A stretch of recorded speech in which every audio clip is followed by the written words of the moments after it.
रहीम साहब ये फरमाइएगा, इसकी तशखीस तो डॉक्टर साहब ने बताया कुछ अलामात हैं।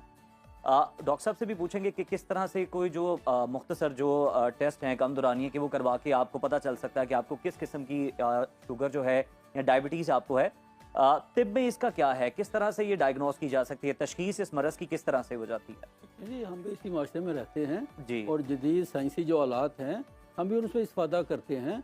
हम भी जो डायग्नोस्टिक जो टूल्स हैं, जो लेबॉरेटरिकल टेस्ट होते हैं, हम उसी पे डिपेंड करते हैं। लेकिन इसमें ज़्यादातर चूँकि हमारे हुक्मा हज़रात में नब्ज़ का भी एक सिलसिला है जी, लामाला, उससे भी बहुत सारी चीज़ें, यही मेरा पॉइंट है। हाँ जी, लेकिन एक जो पिन पॉइंट चीज़ें होती हैं उसमें जो इसकी मिकदार है, इसका लेवल कितना है, इसकी कम ज़्यादा है, वो लामाला आपको लेबॉरेटरी से पता चलेगा। बस ये तो बता देगी कि ये मरीज़ शुगर का मरीज़ है, ठीक है, लेकिन उसकी जो मिकदार है इसमें 200 है 400 है, वो लामाला आपको लेबॉरेटरी से करना पड़ेगा। बिल्कुल ठीक। हम बात पीछे कर रहे थे छोटी सी, मैं जी, बात जी, कर रहा हूं।